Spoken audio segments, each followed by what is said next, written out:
Chapter 551. Bai Xiaon menjerit ketakutan, dan melihat dari balik bahunya, gemetaran. Dia juga meraba-raba di belakang punggungnya. Namun, dia masih tidak memiliki bukti bahwa ada sesuatu di sana. Namun, perasaan itu terus bertambah kuat, ke titik di mana ia merasa tidak bisa bernapas. Pasti ada sesuatu di sana. Air mata mengalir deras di matanya, dia berteriak ketika dia menempelkan beberapa jimat kertas ke arahnya. Namun, setelah lapisan perisai muncul, dia masih merasakan hal yang sama. Tidak peduli apa yang dia lakukan, dia merasa seperti ada seseorang yang menempel padanya. Kenapa tidak ada yang berhasil? Pikirnya gugup. Sambil menggertakkan giginya, dia melepaskan Living Mountain Incantation, berubah menjadi golem batu dan kemudian kembali lagi. Meskipun begitu, dia masih merasa ada sesuatu di sana. Bahkan, sensasinya bahkan lebih kuat. Yang paling menakutkan dari semua adalah bahwa Bai Xiaon yakin bahwa siapapun yang ada di belakangnya menyerap kekuatan hidupnya. Tidak, itu umur panjangku. Dia meratap. Itulah kesempatan aku untuk hidup selamanya. Aku tidak menginginkan ini. Ayo, mari kita bicarakan semuanya. Lepaskan saja punggungku.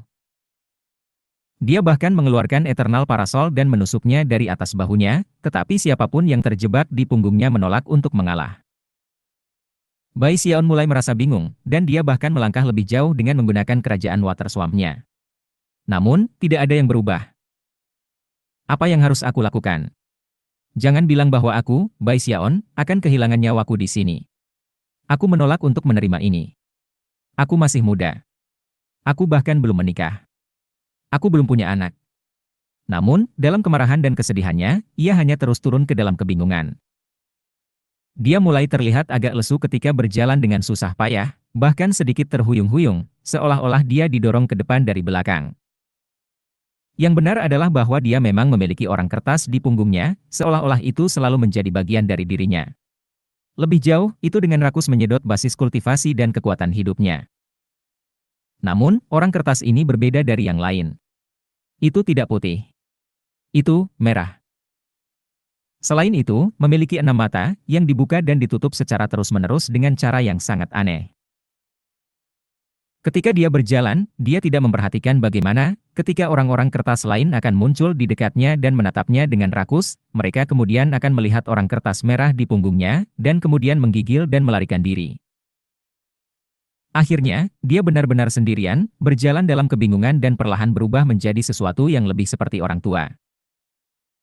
Namun, pada titik tertentu saat ia berjalan, tangan wanita yang anggun dan anggun mengulurkan tangan, sama sekali mengabaikan kehadiran petugas Red Paper, untuk mendarat langsung ke bahu Bai Xiaon. Itu adalah pukulan yang mengirim getaran yang melewatinya, membangunkannya seolah-olah dari tidur. Tiba-tiba teringat semua yang telah terjadi, dia menjerit dan melompat maju beberapa langkah sebelum berputar untuk melihat ke belakang. Apa yang dilihatnya menyebabkan rahannya jatuh. Tepat di depannya ada seorang wanita cantik dengan gaun panjang. Dia memiliki senyum yang tampak aneh di wajahnya, dan bahkan terlihat seperti ada darah di bibirnya, seolah-olah dia baru saja makan sesuatu dan lupa untuk menyeka mulutnya. Wanita muda itu tidak lain adalah Gongsun Wan-er. Di tangannya dia memegang orang kertas merah, yang berteriak dan berjuang ketika mencoba membebaskan diri. Namun, upaya seperti itu tidak berguna, dan segera, tatapan memohon bisa terlihat di mata makhluk itu. Menatap orang kertas merah, Gongsun Wan-er tersenyum, dan murid kedua di setiap matanya mulai bersinar dengan cahaya dingin. Kamu benar-benar punya nyali untuk menggertak kakakku. Dengan itu, dia meremas jari-jarinya bersama, mendorong orang kertas itu menjerit karena hancur berkeping-keping. Kemudian, gumpalan asap putih naik dan melayang kembali ke Bai Xiaon, yang tidak lain adalah tenaga hidupnya yang hilang dikembalikan kepadanya. Wajahnya semakin pucat, tanpa sadar dia mundur beberapa langkah.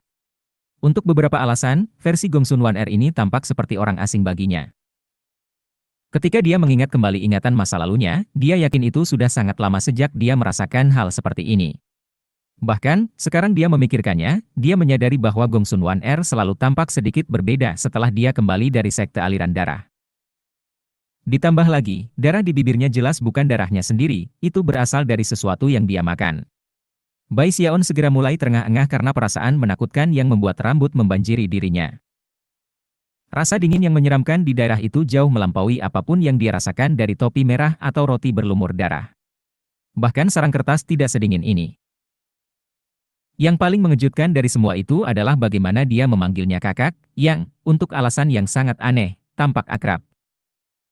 Dengan suara gemetar, dia terus mundur ketika berkata, ini kamu, apa yang kamu lakukan di sini? Dia hampir tidak bisa mengalihkan pandangan dari darah di bibir Gong Sun Wan. Melihat tatapannya, dia mengulurkan tangan dan menyentuh bibirnya dengan lembut, lalu menjilatinya bersih dan tersenyum padanya. Itu adalah senyum yang menyebabkan hati Bai Xiaon menjadi dingin. Dia tidak bisa memastikan apakah dia membayangkan sesuatu atau tidak, tapi dia hampir yakin dia telah melihat mulut kedua di dalam dirinya sekarang. Selain itu, dia bisa melihat bahwa dia memiliki dua murid di setiap matanya. Dia terlihat gemetaran dan ketakutan, tetapi perasaan takut itu juga memicu kemarahannya. Pada saat yang sama, keringat dingin mulai menetes ke punggungnya. Gigi mengoceh, dia berkata, aku punya tugas untuk dijalankan, jadi, sampai jumpa lagi. Dengan itu, dia bersiap untuk pergi.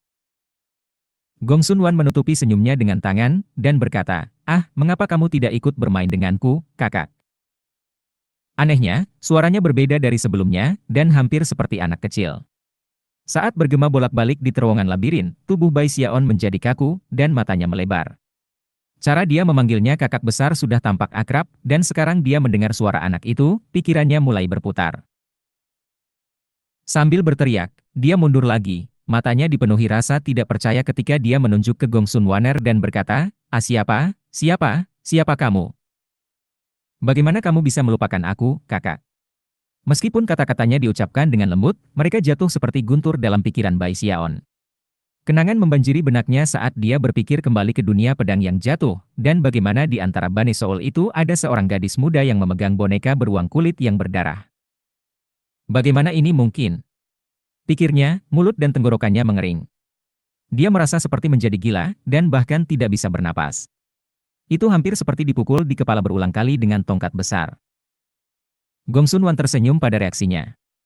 Lalu dia dengan santai melambaikan tangan kanannya, menyebabkan kabut darah muncul di sebelahnya, yang dengan cepat menyatu menjadi bentuk pria jangkung.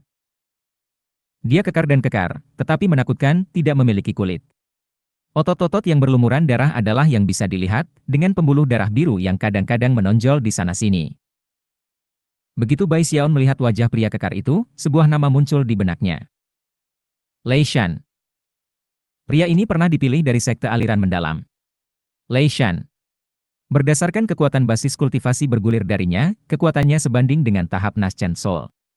Namun, matanya kosong dan kosong, hampir seolah-olah dia adalah boneka. 1. Tunggu saja aku di sini, kakak, kata Gong Sun Waner dengan suara anaknya. Aku masih belum kenyang. Aku akan mengambil Teddy untuk mendapatkan sedikit lebih banyak makanan, dan kemudian kita bisa bermain bersama. Kamu tunggu di sini seperti anak yang baik, sekarang. Aku akan sangat sedih jika kamu tidak patuh. Sambil tersenyum bahagia, dia berbalik dan melompat ke kejauhan, ditemani oleh Lei Shan, yang berjalan di sampingnya dengan wajah tanpa ekspresi. Suara guntur samar bergemuruh darinya saat dia berjalan. Bai Xiaon menyaksikan semua ini terjadi dengan wajah pucat. Dia merasa dingin sampai ke sumsumnya, dan sudah memutuskan bahwa dia tidak akan menunggu Gong Sun Waner dan Lei Shan bahkan jika seseorang mengancam akan membunuhnya. Sampai saat ini, dia akhirnya mengumpulkan potongan-potongan teka-teki, dan menyadari bahwa gadis muda yang menakutkan dari Valen Sword Abyss telah muncul ke dunia dalam tubuh Gong Sun Wan. Apakah itu menghantui sekte penangkal sungai atau kematian di kapal, semuanya dilakukan oleh gadis itu. Dan kemudian Bai Xiaon ingat bahwa dia awalnya berubah karena pil obat yang dia buat, dan jantungnya berdebar-debar. Jangan khawatir. Katanya keras. Aku akan menjadi anak yang baik. Aku tidak akan pergi kemanapun. Oh, omong-omong, ada seorang pria di luar sana bernama Yao Yixing. Dia sangat adil dan halus, dan jelas sangat lezat. Mengapa kamu tidak bermain-main dengannya sebentar? Setelah menunggu sebentar untuk mengkonfirmasi bahwa gadis itu sudah pergi, dia berbalik dan melarikan diri. Chapter 552. Bai Xiaon tidak pernah menyembunyikan niat untuk melakukan apa yang diperintahkan oleh Gong Sun Wan padanya. Sejauh yang dikhawatirkannya, hanya seorang idiot yang akan duduk di sana dengan patuh menunggu dia kembali. Menurutku aku bodoh. Bahwa aku hanya akan duduk menunggu. Ketika dia melarikan diri dengan gugup, dia merenungkan seberapa cepat dia percaya bahwa dia akan melakukan apa yang dikatakannya. Ya, semua adil dalam cinta dan perang. Terserah. Bukannya aku akan ada untuk mencari tahu apa yang terjadi nanti. Meskipun dia tidak yakin apa yang sebenarnya terjadi, atau apa yang dipikirkan gadis itu, dia terus melarikan diri dengan kecepatan tinggi. Seperti biasa, ia menggunakan metode simpelnya untuk tetap di kanan untuk mencoba menemukan jalan keluar.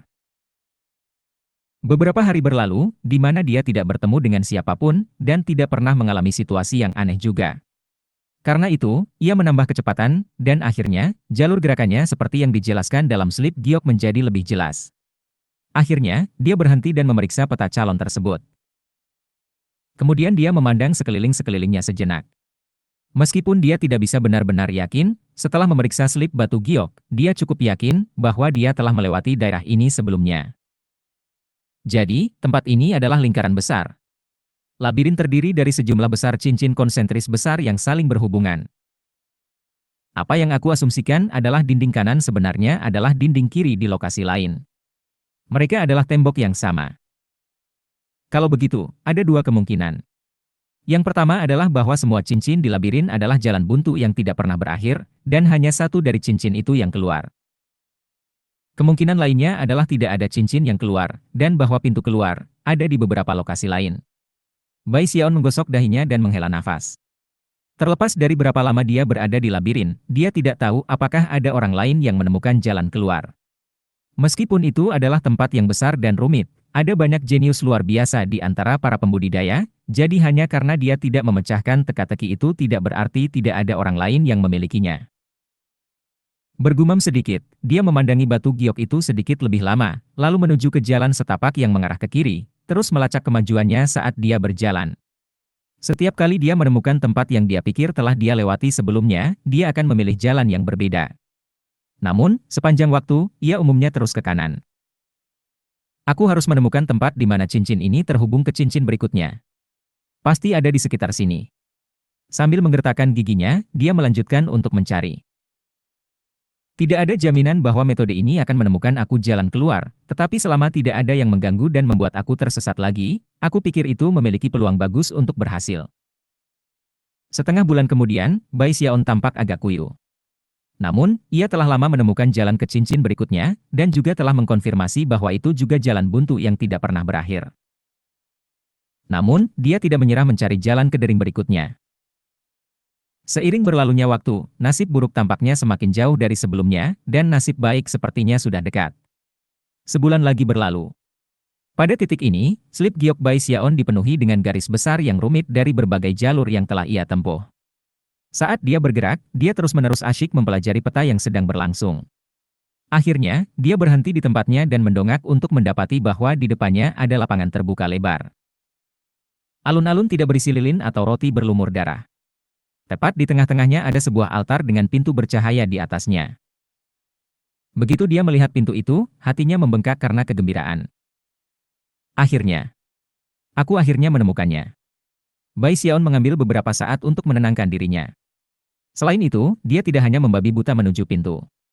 Dia mengambil waktu sejenak untuk memeriksa sekelilingnya, dan setelah memastikan bahwa tidak ada sesuatu yang terlalu berbahaya, dia perlahan mulai melangkah maju. Segera, dia berada di ujung terowongan dan tepat di perbatasan alun-alun, di mana dia melihat pintu yang bersinar dan mulai tertawa keras. Labirin jelek macam apa ini? Dengan jentikan jari, Bai Xiaon membawa tempat ini ke ambang menjadi abu. Sekarang, dengan sedikit pemikiran di pihak aku akan menyelesaikan pekerjaan dan angin melalui pintu keluar. Merasa sangat bangga pada dirinya sendiri, ia terbang menuju altar dan pintu bercahaya. Tidak ada suara gemuruh atau suara lainnya ketika dia terbang masuk dan menghilang. Visinya berenang, dan ketika itu menjadi jelas, dia melihat sekeliling dan langsung mulai gemetar. Bahkan, dia tidak bisa bernapas. Tampaknya tidak ada alasan di tempat ini, hanya kekosongan kosong. Membentang ke segala arah adalah banyak bola cahaya bintang, lebih dari 1000 dari mereka. Dalam setiap bola dunia cahaya adalah seseorang. Ada pembudidaya biasa, pembangun jiwa dan raksasa biadab, mereka semua duduk bersila dengan mata tertutup, seolah-olah dalam meditasi.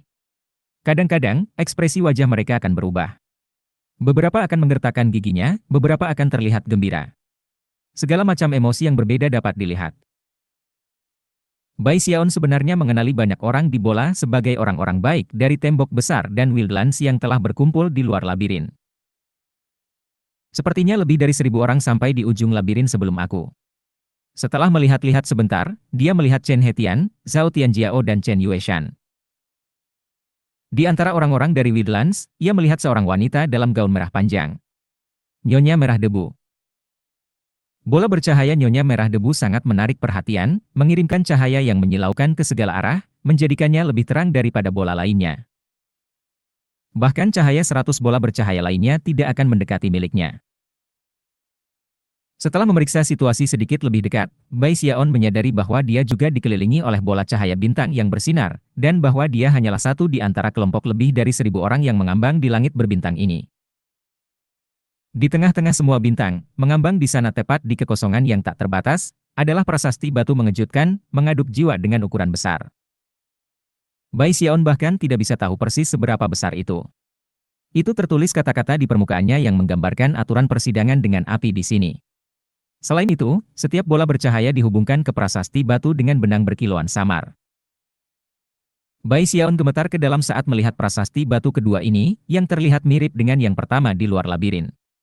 Berdasarkan uraian yang tertulis di batu, melewati ujian dengan api di sini adalah cara untuk meninggalkan labirin, dan siapapun yang mengambil tempat pertama akan memperoleh jiwa dewa. Pada titik ini, Bai Xiaon menyadari bahwa dia pasti telah mencapai ujung labirin, dan memasuki ranah uji coba dengan api. Jiwa dewa itu hebat dan semuanya, tetapi kehidupan kecilku yang miskin adalah yang paling penting. Tempat ini tampaknya cukup aman, jadi aku pikir yang terbaik adalah menunggu orang lain untuk mendapatkan jiwa dewa, dan kemudian pergi. Dengan itu, ia mengulurkan kedua tangannya untuk menyentuh bola bercahaya yang mengelilingi dia, untuk melihat apakah mungkin muncul dari dalamnya. Sayangnya, bola itu sendiri adalah penghalang yang tidak bisa dipecahkan yang tidak mungkin dilewati. Itu sebenarnya membuatnya sangat senang. Sepertinya aku benar. Tempat ini hebat. Hahaha. Jika aku tidak bisa keluar, maka orang lain mungkin tidak bisa masuk. Kita semua bisa duduk dengan harmonis.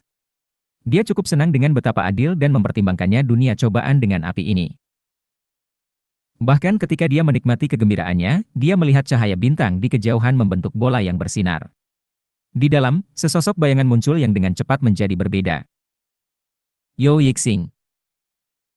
Yo Yixing tampak sangat senang bisa menemukan jalan keluar. Sama seperti Bai Xiaon, dia melihat sekelilingnya dan segera menyadari prasasti batu mengejutkan. Setelah sedikit waktu berlalu, dia melihat Bai Xiaon. Ketika tatapan mereka bertemu, mata Yo Yixing melebar. Adapun Bai Xiaon, dia tertawa terbahak-bahak. Tampaknya, Yo Yixing benar-benar bintang keberuntungan Bai Xiaon. Tidak hanya dia beruntung lolos dari kematian, tetapi dia juga menemukan jalan keluar. Meskipun Bai Xiaon tidak yakin apakah Yo Yixing bisa mendengarnya, dia melambaikan tangannya dengan antusias dan memanggil salam. Wajah Yo Yixing berkedut saat dia memelototi Bai Xiaon. Kemudian dia mengertakkan giginya dan berbalik, khawatir jika dia terus menatap Bai Xiaon, lebih banyak nasib buruk akan menghampiri. Setelah melihat Yo Yixing memalingkan muka, Bai Xiaon berdeham dan menggosok hidungnya, lalu melihat sekeliling, merasa sedikit bosan. Orang-orang ini mengambil selamanya. Itu hanya uji coba dengan api, kan? Cepatlah dan selesaikan. Menguap, dia melihat kembali pada batu prasasti untuk melihat apakah dia bisa mengetahui apa yang butuh waktu lama. Chapter 553. Kultivator manapun di dalam salah satu bola bercahaya hanya harus melihat ke arah teks pada prasasti batu, dan kata-kata akan muncul di pikiran mereka. Meskipun uraian uji coba dengan api tampak sederhana, siapapun yang mengambil posisi pertama dalam uji coba yang tercantum pada prasasti akan dinamai sebagai juara pertama secara keseluruhan. Tidak masalah uji coba apa yang dilakukan dengan api, atau ketika penggarap memulainya. Selama mereka menempati posisi pertama, mereka akan segera dipindahkan ke tingkat ketiga labirin, yang merupakan lokasi jiwa dewa. Namun, uraian itu tidak jelas tentang apakah orang lain mungkin juga dapat mencapai tingkat ketiga itu. Berdasarkan cara aturan itu dijelaskan, tampaknya mungkin bahwa jika pemenang tempat pertama tidak memperoleh jiwa dewa dengan cukup cepat, maka pemenang tempat kedua dan ketiga dari percobaan dengan api mungkin juga akan dipindahkan ke tingkat ketiga, dan dengan demikian memiliki kesempatan untuk memperoleh jiwa dewa. Ada juga poin yang menjelaskan bagaimana yang lebih jauh melanjutkan dalam uji coba dengan api, semakin terang bola yang bersinar orang itu akan bersinar. Dari itu, Bai Xiaon bisa mengatakan bahwa Nyonya Merah Debu lebih jauh dari siapapun. Kemungkinan, dia akan menempati posisi pertama dan mendapatkan jiwa dewa. Bai Xiaon merasa sedikit kecewa tentang itu. Lagi pula, dia tidak benar-benar ingin memenangkan jiwa dewa lain, tetapi jika dia bisa melakukannya tanpa banyak kesulitan, dia akan lebih dari bahagia. Namun, pada titik ini, tampaknya tidak banyak harapan. Dia datang terlambat, di belakang lebih dari 1.000 lainnya. Sambil mendesah, dia melihat lebih dekat pada prasasti untuk melihat informasi tentang berbagai cobaan dengan api. Yang pertama adalah percobaan tentang kecakapan pertempuran. Tidak mungkin aku akan melakukan itu, gumamnya dengan gelengan kepala. Semua pertempuran dan pembunuhan sama sekali tidak cocok untukku. Pengadilan kedua dengan api menyebabkan matanya berkilauan. Itu adalah percobaan meramu obat. Obat-obatan meramu, ya. Aku cukup pandai dalam hal itu. Dengan antusias, ia melanjutkan daftar. Cobaan kemampuan ilahi. Peralatan penempaan percobaan. Pencobaan jiwa Tuhan. Tak satu pun dari mereka akan melakukannya. Tidak mungkin aku bisa cocok dengan nenek merah debu dalam kemampuan ilahi. Aku tidak bisa memasukkan peralatan, dan aku bahkan belum membentuk jiwa dewa, apapun itu. Aku kira meramu obat adalah cara terbaik bagi aku. Bai Xiaon mulai tertarik pada ide itu, terutama mengingat betapa membosankannya itu.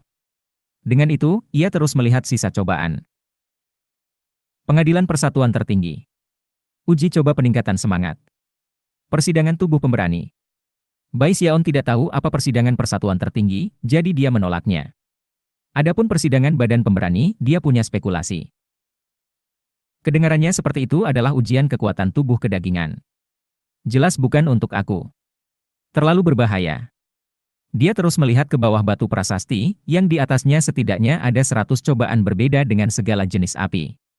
Banyak dari mereka adalah ujian dari hal-hal yang belum pernah didengar Bai Xiaon, dan akhirnya, perhatiannya ditarik kembali ke percobaan meramu obat-obatan dan peningkatan semangat. Namun, dia masih ragu. Sayang sekali bahwa waktunya sangat terbatas, kalau tidak aku akan mengambil ramuan obat. Tetapi ketika datang ke peningkatan semangat, mata Bai Xiaon menyipit sedikit, berkilauan dengan cahaya nakal saat ia menyadari bahwa ini adalah kesempatan yang sempurna untuk menipu. Jika aku bisa menggunakan kura-kura woku, maka percobaan peningkatan roh tidak akan sulit bagiku sama sekali. Mungkin aku masih memiliki kesempatan untuk merebut tempat pertama dari Nyonya Merah Debu. Semakin dia memikirkannya, semakin bersemangat dia. Ya, mungkin juga. Aku tidak memiliki kesempatan untuk mengejar ketinggalan dalam meramu obat-obatan, jadi aku kira aku harus bertaruh pada peningkatan semangat. Jika aku menang, aku akan mendapatkan jiwa dewa, dan jika aku kalah, tidak ada salahnya dilakukan. Dan dengan demikian, keputusannya dibuat. Berfokus pada percobaan peningkatan roh, dia mengikuti deskripsi pada prasasti batu, membiarkan pikirannya tenggelam dalam kata-kata. Suara gemuruh memenuhi pikirannya, dan segala sesuatu di sekitarnya mulai berputar. Tiba-tiba, dia menyadari bahwa jiwanya meninggalkan tubuhnya dan terbang menuju batu prasasti. Terkejut, dia melihat ke belakang dan melihat dirinya duduk bersila dalam meditasi di bola yang bersinar. Karena jiwanya tidak lagi berada di tubuhnya, topeng di wajahnya berhenti bekerja, dan perlahan-lahan jatuh ke dadanya. Bai Xiaon terkejut dengan pergantian peristiwa yang tak terduga ini, namun tidak ada yang bisa dia lakukan untuk mengubah situasi. Pada saat berikutnya, jiwanya menabrak prasasti batu. Lebih banyak suara gemuruh memenuhi pikirannya, seperti suara ribuan hantu yang berteriak secara bersamaan, mencoba merobek jiwanya berkeping-keping. Untungnya, itu tidak bertahan lama, hanya beberapa napas waktu. Lalu suara-suara itu menghilang, pandangannya yang kabur menjadi jelas, dan dia mendapati dirinya berada di kamar pribadi. Dindingnya gelap gulita, dan tampak menyeramkan. Ruangan itu benar-benar kosong kecuali untuk 3 batu daisi, masing-masing setinggi pinggang. Di atas podium tengah ada daun kuning layu yang tampaknya benar-benar biasa, dan sebenarnya, persis seperti itu. Itu adalah daun yang sangat biasa sehingga tidak mungkin lebih duniawi. Mengambang di atas podium batu sebelah kiri adalah lidah api merah menyala perlahan. Nyala api itu tidak terlalu panas, hanya sedikit lebih dari nyala biasa dari dunia fana. Namun, Bai Xiaon langsung tahu bahwa itu bukan nyala api biasa, itu adalah api satu warna yang biasa terlihat di dunia kultivasi. Di sebelah kanan panggung ada beberapa bahan acak seperti batu, vegetasi, dan logam, serta beberapa hal lain yang Bai Xiaon tidak kenal. Namun, ada sesuatu yang akrab tentang mereka, dan setelah beberapa saat, dia menyadari bahwa mereka mengingatkannya pada beberapa hal yang dia lihat digunakan Big Fatty Zhang saat melakukan peningkatan semangat. Selain 3 batu dais, tidak ada yang lain di ruangan itu. Jelas, ruangan ini dirancang untuk menjadi bengkel peningkatan roh, dan tugas saat ini adalah melakukan peningkatan roh 1 kali lipat. Bai Xiaon melihat sekeliling, dan mengambil waktu sejenak untuk mempelajari api satu warna. Kemudian dia berpikir kembali bagaimana topeng itu jatuh dari wajahnya di luar, dan mulai gelisah. Akhirnya, dia mengertakkan giginya dan berkata, aku mungkin baik-baik saja. Bola bercahaya benar-benar sulit, jika tidak, orang-orang yang muncul pertama akan berakhir terbunuh. Hal pertama, aku perlu melihat apakah aku bisa memanggil penyu-penyu aku. Lagi pula, dia tidak membawa tasnya di tempat ini, atau barang-barangnya yang lain. Karena itu, dia mengambil napas dalam-dalam dan kemudian melambaikan jarinya seperti biasanya untuk memanggil penyu-penyu. Seketika, cahaya hitam melesat keluar, membentuk wujud penyu-penyu. Bai Xiaon terkejut, tetapi dengan cepat mulai tertawa bangga. Itu datang bersamaku. Hahaha. Aku tidak percaya itu benar-benar datang bersamaku. Mata bersinar terang, dia berpikir tentang bagaimana rasanya menjadi yang pertama dan mendapatkan jiwa deva itu. Dengan kura-kuraku, siapa yang bisa bersaing denganku? HMMPHHH. Ketika Bai Xiaon ingin menempati posisi pertama, yang berani menghalangi jalannya. Dengan percaya diri mengayunkan lengan bajunya, dia mengangkat dagunya dengan bangga. Namun, dia tahu bahwa waktu adalah yang terpenting, jadi dia dengan cepat menekan kegembiraannya dan berjalan untuk mengambil api satu warna. Kemudian, dia dengan bersemangat melemparkannya ke dalam kura-kura wajan. Sebagai tanggapan, kura-kura wajan bergetar dan menyerap api, dan desain di permukaannya mulai bersinar terang. Lebih percaya diri dari sebelumnya, Bai Xiaon tertawa kecil dan kemudian dengan hati-hati mengambil daun layu. Setelah mencarinya dan memastikan itu hanya barang biasa, dia bergumam, betapa sia-sia untuk mempercantik daun seperti ini. Namun, dia merasa cukup yakin bahwa, tidak peduli barang apa yang dia tingkatkan di sini, dia tidak akan bisa bawa mereka, jadi pada akhirnya, tidak masalah bagaimana bahan bakar itu digunakan. Karena itu, ia melemparkan daun itu ke kura-kura wajan. Secara instan, desain kura-kura wak itu berkobar dengan cahaya yang menyatu ke daun. Sesaat kemudian, cahaya yang menyilaukan menghilang, dan desain perak tunggal dapat dilihat pada permukaan daun. Bai Xiaon dengan cepat mengambilnya dan melihatnya. Selain desain perak, dia tidak bisa menemukan hal lain tentang hal itu yang tidak biasa. Sayang sekali, pikirnya, menggelengkan kepalanya. Melihat ke arah podium kiri, dia melihat lidah api lain muncul, yang satu ini dengan 2 warna. Tentu saja, itu tidak lain adalah api 2 warna. Aku kira itu tidak masalah. Ini hanya percobaan oleh api, dan tidak satu pun dari barang-barang ini milik aku. Tanpa kulit di punggungku.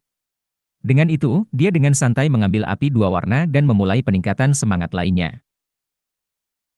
Tak lama, daun itu memiliki 2 desain perak di atasnya. Lalu yang ketiga, keempat, dan seterusnya, sampai total ada 8. Pada titik ini, Bai Xiaon benar-benar meratapi seluruh situasi. Peningkatan roh 8 kali lipat. Gumamnya, melihat daun di telapak tangannya.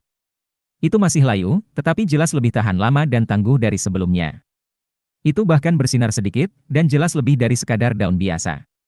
Itu sekarang semacam harta. Pada titik ini ia punya ide lain, mengingat itu telah menjadi harta yang berharga.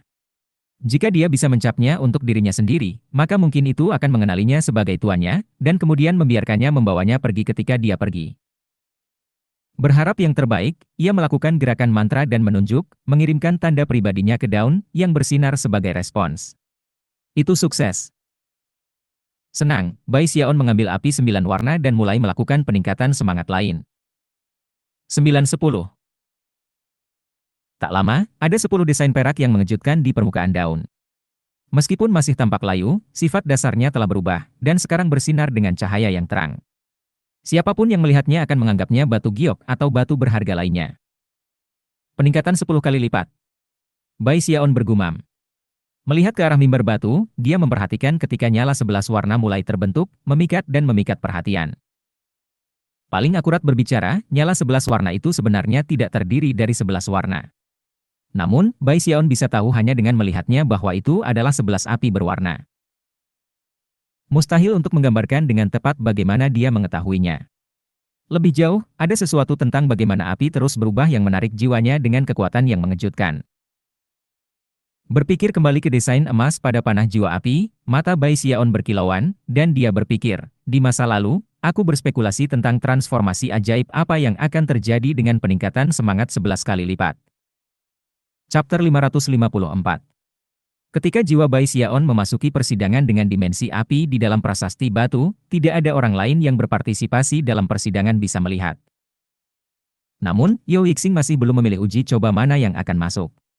Pada satu titik, dia mendapat perasaan aneh, dan melihat ke atas untuk menemukan bahwa salah satu bola bercahaya di kejauhan semakin cerah. Pada saat itu, rahangnya jatuh ketika dia menyadari bahwa dia sedang melihat Bai Xiaon yang duduk di sana, topengnya terlepas dari wajahnya.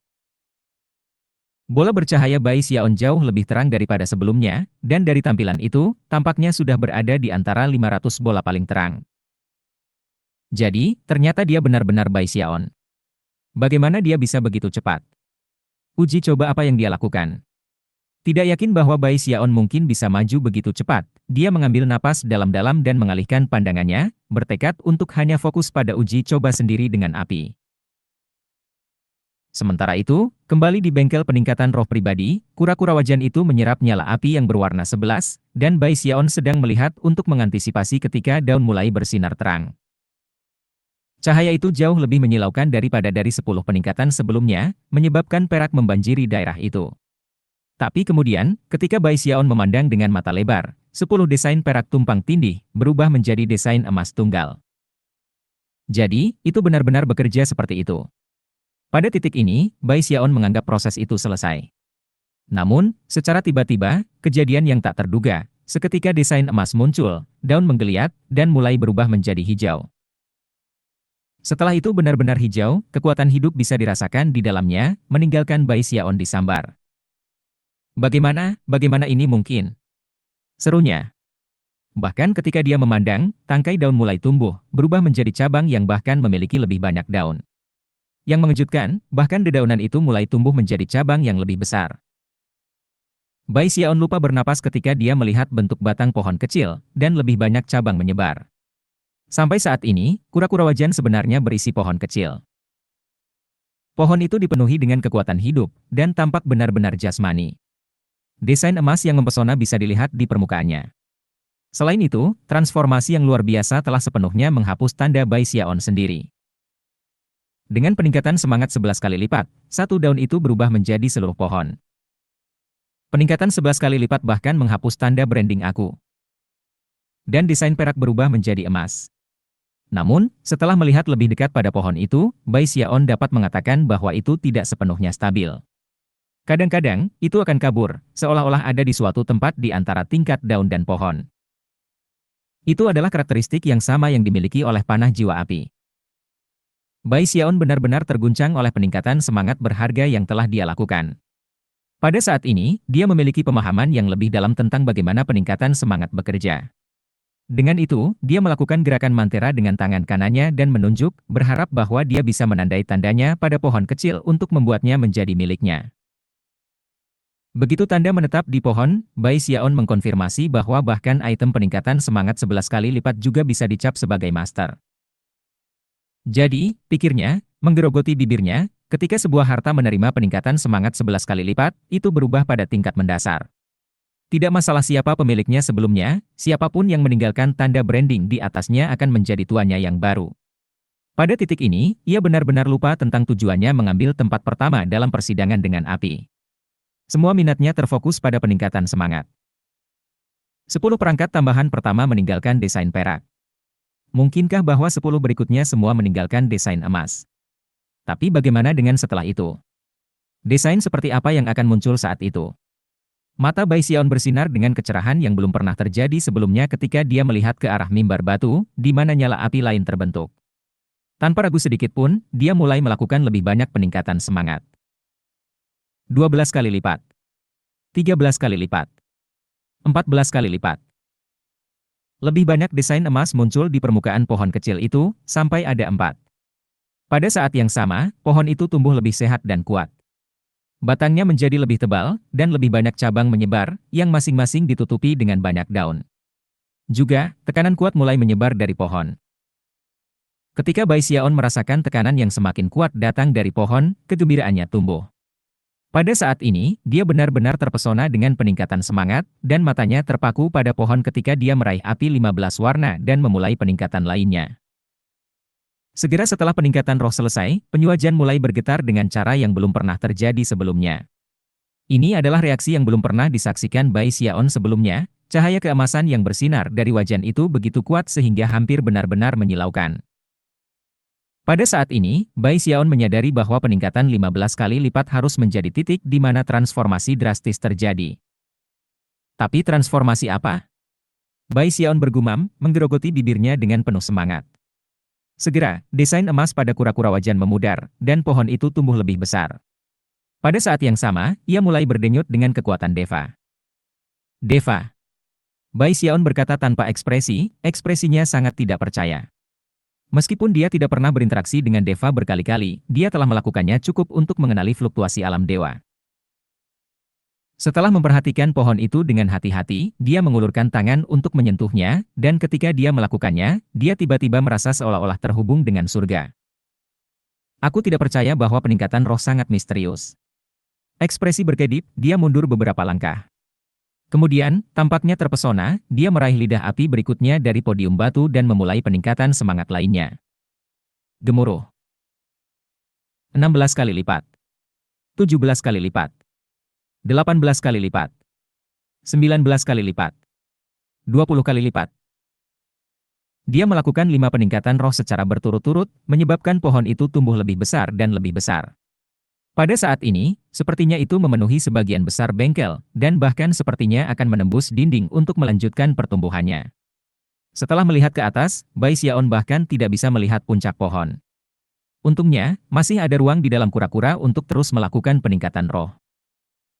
10 desain emas menutupi permukaan pohon, mempesona dan menarik. Selanjutnya, kekuatan dewa yang dipancarkan pohon menyebabkan Bai Xiaon bergetar secara fisik. Baginya, hampir terasa seperti ada Deva yang sebenarnya berdiri di depannya, seorang dewa yang jauh lebih kuat daripada Chen Hetian atau Mistress Red Dust. Rupanya, tingkat kekuatan ini adalah puncak alam dewa.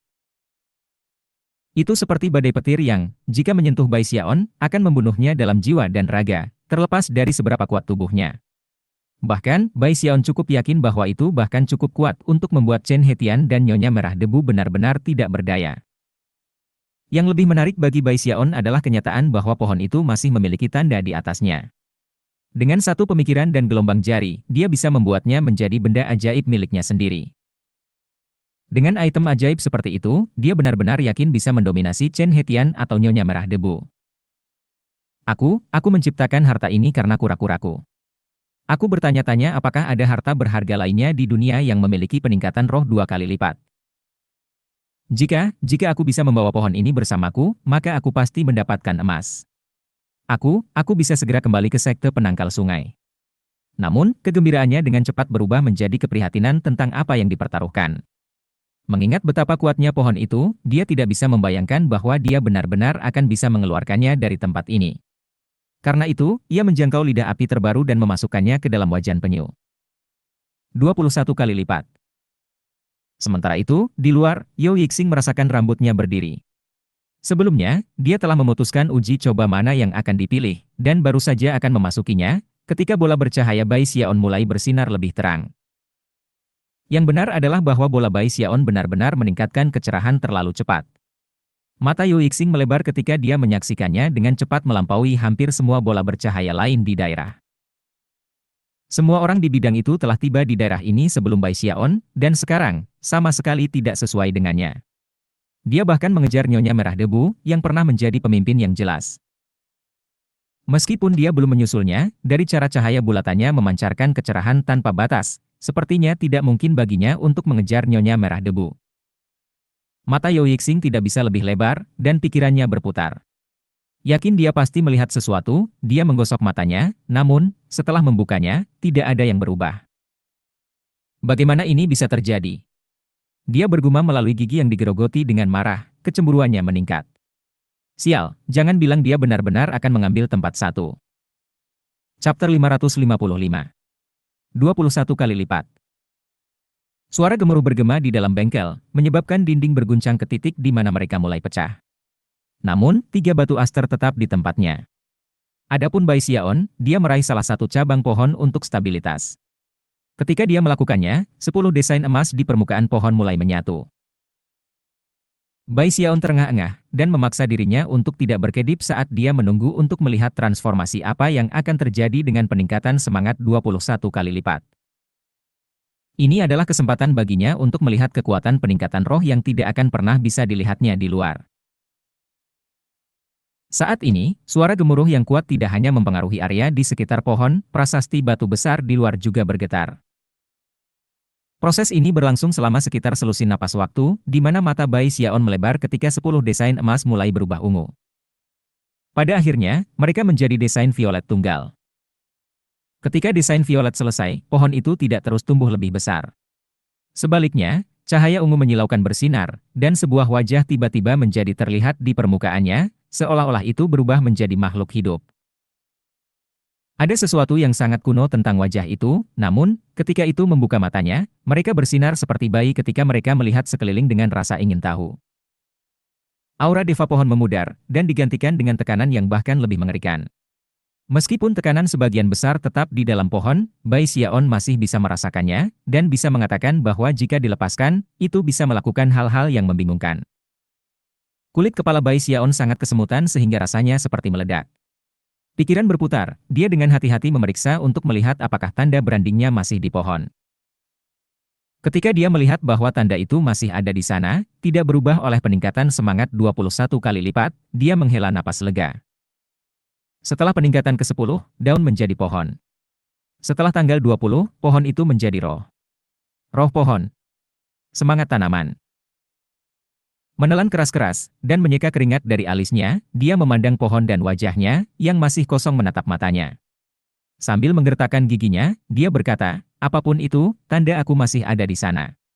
Mengingat peningkatan 21 kali lipat benar-benar menantang surga, aku bertanya-tanya apa yang akan terjadi setelah peningkatan ke-30. Ketika Bai Xiaon mempertimbangkan semua hal ini, antisipasinya mengenai peningkatan 30 kali lipat semakin tajam dari sebelumnya. Melihat ke arah alas batu, dan nyala api yang baru, matanya bersinar dengan kegilaan saat dia mulai melakukan lebih banyak peningkatan semangat. 22. Dengan setiap peningkatan semangat setelah suara gemuruh yang menggetarkan bumi yang menggetarkan ke-20 mengguncang daerah itu. Bengkel itu sudah lama hancur, dan untuk pohon itu gemetar hebat. Pada saat yang sama, cahaya di matanya tumbuh lebih dalam, dan bahkan mulai menunjukkan tanda-tanda kecerdasan. Seolah-olah itu tumbuh semakin tua dengan setiap momen yang berlalu. Di luar, prasasti batu bergetar, hampir seolah-olah itu tidak mampu menahan peningkatan roh yang dilakukan Bai Xiaon. Dan untuk bola bercahaya Bai Xiaon, itu sangat terang sehingga sudah lama mengalahkan Mistress Red Dust, dan hampir satu-satunya hal yang terlihat di seluruh kehampaan. Pada titik ini, Yo Yixing benar-benar putus asa, terutama setelah dia menghitung berapa banyak waktu telah berlalu. Bai Xiaon ini benar-benar tidak manusiawi. Aku harap aku tidak akan pernah bertemu dengannya lagi. Apa yang terjadi adalah pukulan besar bagi Yo Yixing, dan membuat dia benar-benar sedih. Sesi peningkatan semangat Bai Xiaon menyebabkan prasasti batu berguncang dengan sangat keras sehingga banyak dari para pengambil percobaan di lingkungan bercahaya sekitarnya menemukan cobaan mereka terganggu. Rupanya, prasasti batu tidak memiliki kekuatan untuk menopang semua cobaan dengan api, dan karenanya, orang-orang segera mulai sadar kembali. Pada awalnya, mereka yang pulih melihat sekeliling dengan pandangan kosong, tetapi segera teriakan alam mulai berdering. Apa yang sedang terjadi? Hei, apa yang aku lakukan di sini? Aku belum selesai dengan uji coba aku dengan api. Surga. Lihatlah betapa parahnya prasasti batu itu bergetar. Apa yang terjadi? Dan bola siapa yang bersinar sangat terang? Bai Xiaon. Prasasti batu masih bergetar, tetapi belum runtuh. Meskipun semakin banyak pencoba yang dikeluarkan, Bai Xiaon tidak menunjukkan tanda-tanda berhenti dalam peningkatan semangatnya. 23. Ketika 3 desain violet muncul, prasasti batu mulai bergetar lebih keras, dan tidak punya pilihan selain mengeluarkan ratusan lebih dari para pengambil sidang. Namun, setelah beberapa saat, bahkan itu belum cukup, dan segera semua orang selain Nyonya Merah Debu dan Bai Xiaon terganggu. Tidak masalah bagaimana orang lain maju dalam cobaan mereka dengan api, mereka semua disingkirkan. Lebih dari 1.000 orang sekarang terjaga, dan dengungan percakapan lebih keras dari sebelumnya. Tentu saja, karena semua pengambil sidang lainnya terganggu, bola bercahaya mereka menjadi gelap, sampai hanya ada 2 yang bersinar dengan cahaya yang menyilaukan. Satu milik Bai Xiaon, dan yang lainnya milik Nyonya Merah Debu. Bola bercahaya Bai Xiaon benar-benar bersinar, dengan Nyonya Merah Debu secara signifikan kurang cerah. Namun, miliknya masih cukup cerah untuk menarik perhatian. Ini Bai Xiaon. Surga. Pengadilan mana yang dilakukan Iblis Bai? Bahkan dewa pun tidak bisa dibandingkan dengannya. Sementara itu, rambut Bai Xiaon berantakan total, dan dia berteriak kegirangan. 24. Dengan desain violet keempat, kecerdasan lebih bersinar di mata pohon, dan bahkan menatap Bai Xiaon. Saat itulah retakan muncul di prasasti batu di luar, menyebabkan keheranan luas di antara para penonton. Namun, hal-hal belum berakhir. Bai Xiaon berteriak dengan marah, 25. Dia bahkan tidak bisa menentukan warna api yang baru saja dilemparkannya ke dalam wajan, tetapi segera setelah itu masuk, cahaya violet yang kuat mengalir keluar, dan desain violet kelima muncul di pohon. Pada saat itu, wajah di pohon itu menghela nafas yang sepertinya berasal dari zaman paling kuno. Desahan gema juga tampaknya dipenuhi dengan bukti makhluk hidup lain yang tak terhitung jumlahnya, kehidupan yang terus bertambah banyak. Pada saat yang sama, pohon itu sendiri berevolusi ke arah yang tampaknya benar-benar keterlaluan bagi Bai Xiaon. Sayangnya, itu masih kehilangan sesuatu untuk diselesaikan, dan apa yang hilang adalah peningkatan semangat. Dunia. Jangan beritahu aku bahwa setelah peningkatan semangat ke-13, pohon ini akan menjadi dunianya sendiri. Pikiran Bai Xiaon berputar dengan pencerahan yang belum pernah terjadi sebelumnya, dan tubuhnya bergetar. Namun, dia masih mengulurkan tangan untuk mendapatkan api baru dari podium batu. Sayangnya, mimbar tidak mampu menghasilkan nyala api ke-26, dan sebagai gantinya, hancur menjadi debu. Selain itu, 2 aster lainnya dan pohon itu juga hancur berantakan. Bai Xiaon merasa seperti pikirannya disambar petir yang tak terhitung jumlahnya. Percobaan dengan api ini bermanfaat luar biasa baginya, dan jelas merupakan keberuntungan yang belum pernah terjadi sebelumnya. Tidak hanya kemampuan peningkatan semangatnya sendiri meningkat, tetapi kemungkinan dia sekarang tahu lebih banyak tentang peningkatan roh daripada hampir semua orang di negeri Heavenspan. Akan lebih mudah untuk menemukan bulu phoenix atau tanduk kilin daripada menemukan seseorang yang sepengetahuan dia. Apa yang membuatnya paling terguncang dari semua adalah dia sekarang menyadari betapa dia telah mengabaikan peningkatan roh. Peningkatan semangat dapat mengubah apa yang tidak berguna menjadi sesuatu yang ajaib. Pada dasarnya, itu adalah sumber keberuntungan yang terbesar di seluruh dunia. Hati Bai Xiaon berdebar kencang, dan jauh di lubuk hatinya, dia tiba-tiba memiliki keinginan besar untuk fokus pada peningkatan semangat, untuk alasan yang sama dia mengembangkan keinginannya untuk belajar cara meramu obat. Peningkatan semangat bisa membantunya hidup selamanya. Hidup selamanya. Itu bahkan bisa mengubahmu menjadi dunia. Dari apa yang bisa dia katakan, jalur peningkatan roh mungkin bisa menjadi rute yang lebih langsung ke tujuannya, dan itu karena penyu-penyu. Di mana tepatnya penyu ajan aku berasal? Kekuatan peningkatan semangat yang luar biasa dari penyu-penyu meninggalkan Bai Xiaon bahkan lebih ingin tahu tentang asal-usulnya. Bahkan ketika dia terguncang oleh semua hal ini, sebuah suara bergema keluar yang sepertinya datang dari luar angkasa. Kamu telah mengambil tempat pertama.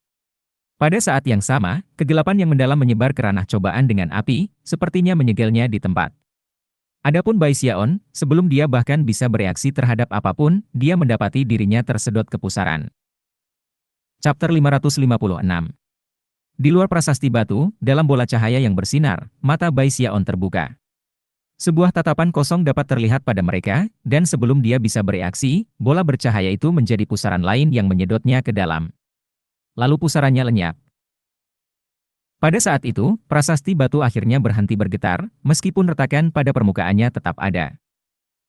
Selanjutnya, percobaan peningkatan roh menghilang dari antara daftar percobaan yang tersedia. Ketika lebih dari 1.000 penonton melihat itu, rahang mereka jatuh, dan pikiran mereka mulai berputar. Bai Xiaon menghilang. Apakah dia benar-benar mengambil tempat 1? Itu berarti dia pasti baru saja pergi ke tingkat ketiga untuk mendapatkan jiwa dewa. Bagaimana mungkin dia? Sialan iblis bayi itu. Kenapa harus dia? HMPH. Sebenarnya, ada baiknya dia mendapatkan jiwa dewa. Jika seorang dewa memenangkannya, tidak ada dari kita yang memiliki kesempatan untuk membawanya pergi. Tapi tidak mungkin iblis Bai akan bisa mempertahankannya. Betul. Sekarang Bai Xiaon bernilai lebih dari sebelumnya. Bunuh dia, dan kamu tidak hanya akan mendapatkan satu set lengkap 5 elemen jiwa binatang buas, tetapi kamu juga akan mendapatkan jiwa dewa. Namun, bahkan ketika diskusi berlangsung, orang-orang menyadari bahwa bola bercahaya nyonya merah debu masih menyala, membuatnya bahkan lebih menarik dari sebelumnya. Bukan saja dia tidak dikeluarkan dari persidangan dengan api, tetapi dia juga tampaknya sangat dekat untuk menyelesaikannya. Pada saat itu, menjadi jelas bahwa Bai Xiaon mungkin bukan orang yang mendapatkan jiwa dewa. Jika dia tidak bergerak cukup cepat di tingkat ketiga, maka dia tidak hanya akan gagal mendapatkan jiwa dewa, tetapi dia juga mungkin kehilangan nyawanya. Bagaimanapun, ia akan terjebak sendirian dengan Deva yang menginginkannya mati. Mengenai bagaimana skenario itu akan berakhir, beberapa orang bahkan perlu bertanya-tanya. Yo Yixing gemetar, matanya bersinar karena kegembiraan yang gila. Pergi, Matriarch Red Dust, pergi. Dapatkan ke tingkat ketiga dan pembantaian yang mengutuk Bai Xiaon. Di tingkat ketiga labirin, yang merupakan lokasi jiwa dewa, ada makam segi 8 yang besar. Tidak hanya ada lampu-lampu yang bersinar terang menerangi seluruh area, tetapi juga ada 8 patung, satu di setiap sudut. Patung-patung itu tingginya 300 meter, namun, dibandingkan dengan ukuran keseluruhan dari makam itu, tampak tidak berarti. Lantainya terdiri dari ubin yang tumpang tindih yang menyerupai sisik naga, dan pada kenyataannya, pemeriksaan lebih dekat mengungkapkan penggambaran 9 naga emas. Kesembilan naga itu terletak di sekitar altar, seolah-olah altar itu adalah pemimpin mereka yang dihormati. Dan itu hanya lantai. Dinding makam ditutupi dengan bukaan yang tak terhitung banyaknya, dari mana meletus balok cahaya warna-warni yang berputar-putar di udara untuk membentuk bentuk naga emas besar. Itu sangat seperti manusia, seolah-olah itu nyata dan jasmani, melingkar di langit-langit, dengan kepalanya bersandar tepat di atas altar, matanya tertutup seolah-olah tidur. Cara segala sesuatu dalam makam itu tampaknya menunjuk ke altar benar-benar membuatnya menonjol. Adapun altar, tidak ada peti mati di atasnya, hanya prasasti batu hijau. Tampaknya kuno, seolah-olah sudah ada selama bertahun-tahun yang tak terhitung jumlahnya, dan ditutupi dengan garis-garis naskah yang jelas telah ditinggalkan untuk generasi selanjutnya untuk dibaca. Namun, siapapun yang cukup dekat akan langsung menyadari bahwa prasasti batu itu benar-benar mengambang di atas permukaan altar. Ada beberapa kekuatan misterius yang mengangkat prasasti batu dan memastikan bahwa itu melayang di sana sepenuhnya tanpa bergerak.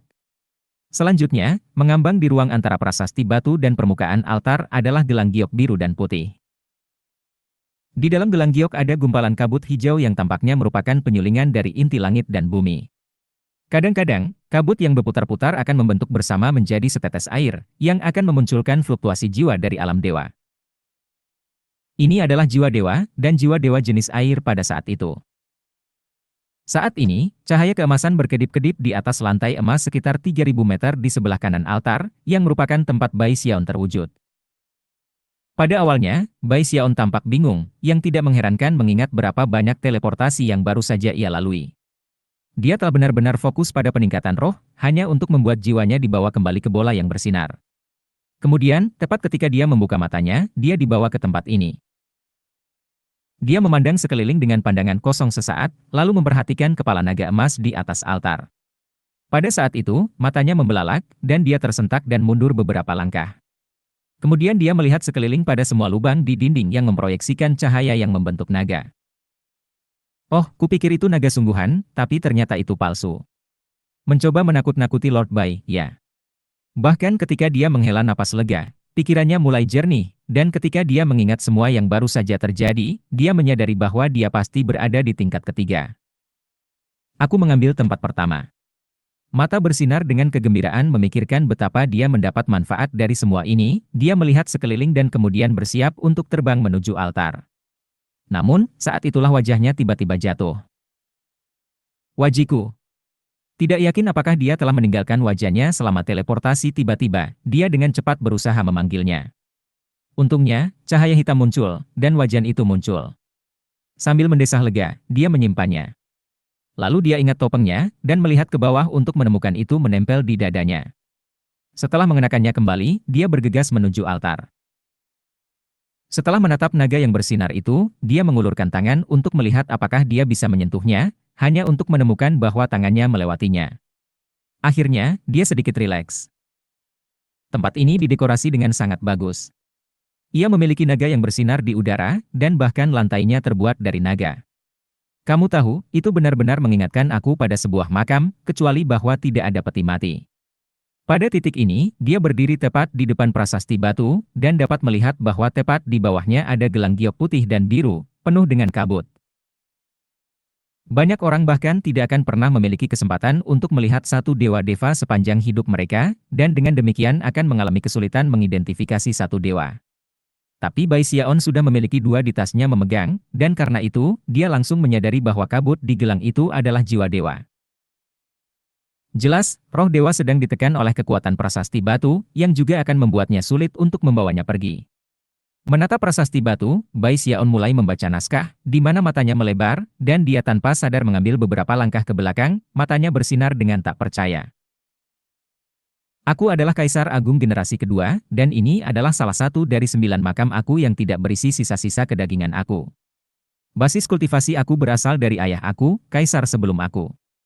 Sesuai dengan keinginannya, setelah kematian aku tidak ragu-ragu untuk memisahkan 3 jiwa spiritual aku dan 7 jiwa fisik, dan mengirim mereka ke dalam kubur untuk keturunan aku untuk mendapatkan keberuntungan yang baik. Semua orang di dunia ini adalah darahku, dan dengan demikian, siapapun yang mencapai titik ini akan menjadi salah satu dari keturunanku. Terletak di sini adalah jiwa fisik ketujuh aku, yang juga merupakan jiwa deva. Bai Xiaon terguncang oleh apa yang dia baca, dan hanya bisa berspekulasi pada rahasia apalagi yang disembunyikan di tempat ini. Terengah-engah, dia terus membaca naskah, yang membuatnya semakin terkejut, karena itu menggambarkan bagaimana menggunakan jiwa dewa. Setelah dia selesai membaca semua teks, Bai Xiaon terkejut menemukan bahwa, sebelumnya, dia benar-benar tidak tahu bagaimana cara benar menggunakan jiwa dewa. Sebelumnya, ia mendapat kesan bahwa yang harus kamu lakukan hanyalah mengumpulkan 5 jiwa deva dan menyatukannya dengan cara yang sama seperti kamu mengumpulkan seperangkat 5 elemen jiwa binatang buas, kemudian menyerapnya secara internal. Pada titik itu, kamu bisa keluar dari formasi inti dan melangkah ke tahap Naschen Soul. Yang benar adalah bahwa ada lebih dari itu. Memang benar bahwa 5 jiwa dewa diperlukan untuk mencapai tahap surga Dao Naschen Soul.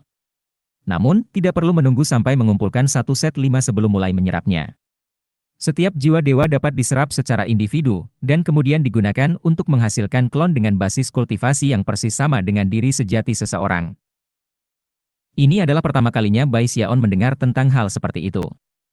Mungkin tidak ada yang pernah memberitahunya karena tidak ada orang lain yang tahu tentang ini juga. Sedikit informasi ini adalah sesuatu yang telah dihapus oleh berlalunya waktu yang tak terhitung jumlahnya.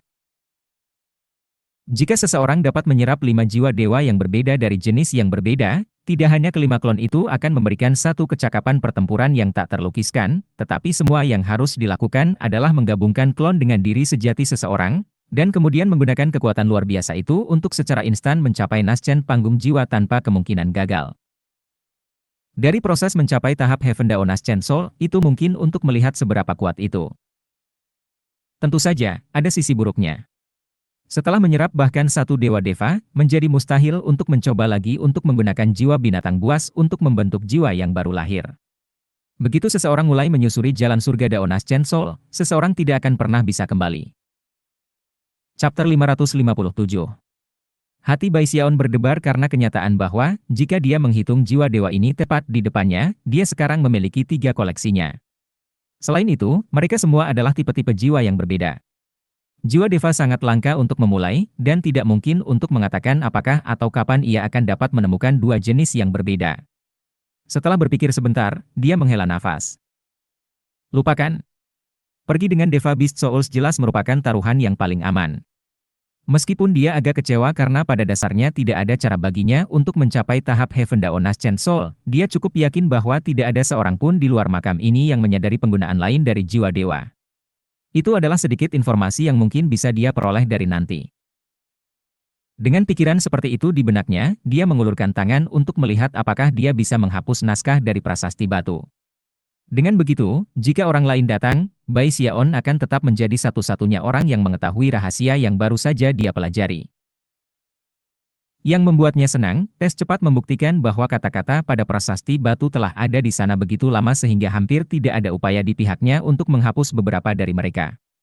Tepat ketika dia bersiap untuk menghapus seluruh isi teks, dia tiba-tiba melihat satu baris ke samping yang belum dia perhatikan sebelumnya.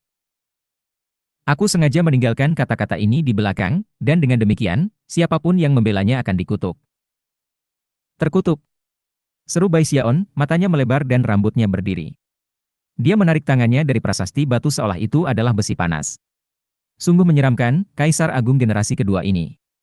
Mengapa ia harus membuat peringatan itu begitu kecil sehingga kamu tidak bisa melihatnya kecuali kamu menempelkan hidung kamu tepat ke atas prasasti?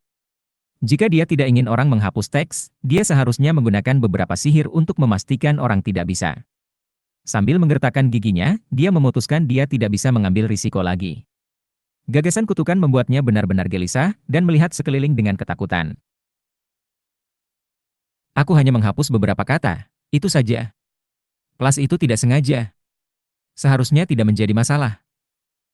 Mengikuti metode yang dijelaskan dalam teks yang baru saja dia hapus, dia dengan hati-hati melakukan gerakan mantra dengan tangan kanannya dan kemudian melambaikan jarinya ke prasasti batu. Seketika, prasasti mulai bergetar, dan kemudian bergerak mundur, membebaskan gelang biru muda. Bahkan ketika mulai terbang ke udara, Bai Xiaon mengulurkan tangan dan meraihnya. Deva Soul ada di tangan. Pada saat Bai Xiaon meraih gelang itu, sesuatu terjadi di ranah uji coba dengan api di tingkat kedua. Mata Nyonya merah debu tersentak terbuka. Seketika, bulatannya yang bersinar menjadi pusaran yang menyedotnya, dan kerumunan itu pecah menjadi keributan besar. Matriarch Red Dust menghilang begitu saja. Dia menyelesaikan cobaannya dengan api. Dia diteleportasikan ke Dewa Jiwa. Sayang sekali. Sekarang tidak ada dari kita yang memiliki harapan untuk mendapatkan jiwa dewa. Yao Yixing tidak bisa terlihat lebih bersemangat, dan mulai tertawa keras. Kali ini, kamu pasti sudah mati, Bai Xiaon. Mungkin aku tidak bisa menangani kamu, tetapi aku menolak untuk percaya bahwa kamu akan memiliki pilihan lain selain melarikan diri dari Matriarch Red Dust dan basis kultivasi devanya. Pada saat yang sama, suara retakan keras lainnya terdengar dari prasasti batu besar, ketika celah yang terbuka karena kegiatan peningkatan semangat Bai Xiaon melebar. Bahkan, 7 atau 8 celah kecil menyebar dari yang utama. Pada saat yang sama, suara gemuruh yang besar dan bergemuruh mulai berdering ke kehampaan, hampir seolah-olah beberapa raksasa tak kasat mata menyerang prasasti itu. Semuanya mulai bergetar, dan sensasi kehancuran segera memenuhi seluruh area. Semua orang yang hadir melihat sekeliling dengan kaget dan takut. Apa yang sedang terjadi? Apakah tempat ini akan runtuh? Mari kita pergi dari sini. Kami di bawah tanah. Jika tempat itu runtuh, kita akan dikubur hidup-hidup. Para pembudidaya di bidang yang bersinar menjadi sangat gugup. Ketika prasasti batu mulai retak, bola-bola yang bersinar mulai berputar dan membelok, dan beberapa dari mereka bahkan mulai retak seperti prasasti batu. Beberapa pembudidaya berhasil meledakkan bola dan terbang keluar dari dalam.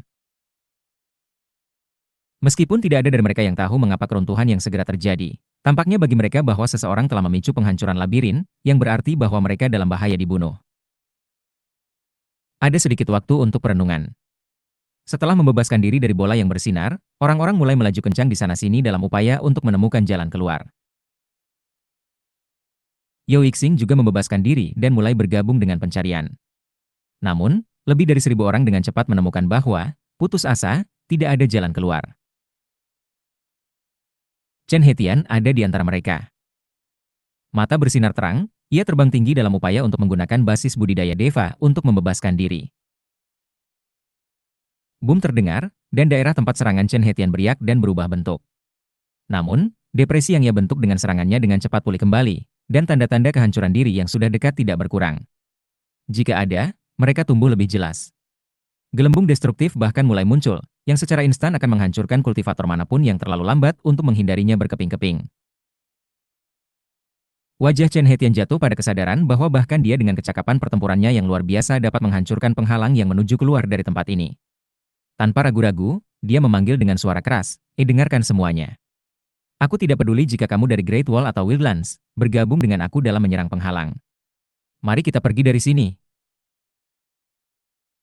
Semua orang tahu bahwa waktu terbatas, dan oleh karena itu, terlepas dari sisi mana perang mereka berasal, mereka semua bergabung di bawah Chen Hetian, melepaskan kemampuan ilahi dan serangan magis untuk mencoba keluar. Ketika mereka melakukannya, tonjolan yang dibuat di penghalang tumbuh lebih jelas. Ketika dunia percobaan oleh api bergetar, peristiwa drastis terjadi di seluruh labirin. Dinding yang sebelumnya tidak bisa dihancurkan sekarang retak dan runtuh. Wajah yang tak terhitung jumlahnya muncul pada mereka, berteriak ketika mereka berusaha melarikan diri, namun, mereka tidak mampu melakukannya. Labirin secara keseluruhan bergoyang-goyang seakan ditahan di tangan seseorang, dan berguncang bolak-balik. Para pembudidaya yang masih mencari jalan keluar di bagian utama labirin benar-benar terguncang, dan hanya itu yang bisa mereka lakukan hanya untuk tetap berdiri.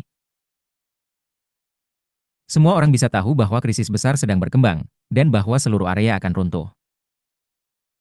Bagaimana ini bisa terjadi? Sial, aku masih belum menemukan pintu keluar. Jangan bilang aku akan mati di sini. Pahit kesedihan dan kemarahan memenuhi setiap sudut labirin. Master God Diviner masih berjalan melalui terowongan ketika dia melihat, dengan putus asa, bahwa tembok-tembok runtuh di sekelilingnya. Dia bahkan melihat sekelompok topi merah terbang di udara, menjerit. Semua sudah berakhir. Aku sudah selesai. Erangnya. Di daerah lain yang tidak terlalu jauh dari wilayah cobaan dengan api, Song Kue tertawa pahit ketika labirin berantakan di sekitarnya. Dia bisa tahu bahwa jalan keluar ada di depan. Namun, sebelum dia bisa mencapainya, pergolakan yang drastis melanda. Mungkinkah aku, Song Kue, akan berakhir terkubur di labirin ini? Tidak mau menyerah, namun kehilangan pilihan lain, dia melemparkan kepalanya ke belakang dan meraung dengan getir. Peristiwa dramatis juga terjadi di luar labirin. Ada banyak orang berkumpul di luar. Bailin dan 2 jenderal lainnya telah memanggil tentara besar untuk berkemah di luar pintu masuk. Ada kelompok-kelompok besar Wildland di sisi lain dari pintu masuk, dengan ratusan ribu orang buas dan penanam jiwa, serta beberapa ahli nujum. Kedua belah pihak menunggu untuk mencari tahu siapa yang akan mendapatkan jiwa dewa, dan untuk mencegah konflik besar-besaran, telah berkemah di daerah itu. Namun, sebelum ada yang bisa keluar dari labirin, suara gemuruh yang kuat mulai bergema. Ekspresi terkejut bisa dilihat pada wajah Bailin dan para jenderal, serta ahli nujum Wildlander. Pada saat ini, seluruh area sejauh 500 km di sekitar labirin bersinar dengan cahaya terang. Pada saat yang sama, tanah mulai runtuh, menyebabkan awan debu jamur menjulang tinggi ke langit. Efeknya hanya terus menyebar. Gunung-gunung runtuh, dan tanah bergoyang seakan naga bumi meronta-ronta di bawah permukaannya. Semua orang mulai mundur dengan gugup dari area keruntuhan yang meluas. Sesuatu terjadi. Jantung Bailin berdebar kencang, dan dia mempertimbangkan untuk menyelidikinya. Namun, saat daratan runtuh, aura meletus yang mengacaukan jiwa semua orang yang hadir. Tampak jelas bahwa siapapun yang terlalu dekat akan terhisap ke dalam kehancuran. Jelas, area kehancuran berubah menjadi formasi mantra besar, yang ukurannya hanya terus tumbuh lebih besar. Chapter 558. Apa yang terjadi di sana? Di sisi Wildlands, para necromancer tingkat tinggi semua terkejut, dan mulai bergerak mundur dengan gugup. Dibandingkan dengan tekanan yang memancar keluar dari daerah kehancuran, para pembudidaya di daerah itu seperti serangga. Sementara itu, saat semua orang di luar melihat dengan cemas, tingkat ketiga tempat Bai Xiaon berdiri juga runtuh. Rupanya, makam itu sendiri adalah alasan mengapa seluruh labirin runtuh. Instan Bai Xiaon meraih gelang itu, semuanya mulai bergetar hebat. Bahkan patung-patung itu mulai runtuh. Kepala salah satu patung jatuh, membanting ke tanah dan menyebabkan celah laba-laba menyebar. Itu sama dengan dinding, dan bahkan altar itu tampak runtuh. Naga cahaya keemasan itu terdistorsi, dan lempengan batu jatuh dari atap seperti kubah di atas, menyebabkan dentuman gemerincing ketika potongan-potongan menghantam tanah. Pada saat yang sama, debu naik di mana-mana, membuatnya sulit dilihat. Ekspresi Bai Xiaon berkedip. Semua perkembangan tiba-tiba ini datang sepenuhnya tanpa peringatan, membuatnya benar-benar tidak siap. Tepat ketika dia akan mulai mundur dari altar.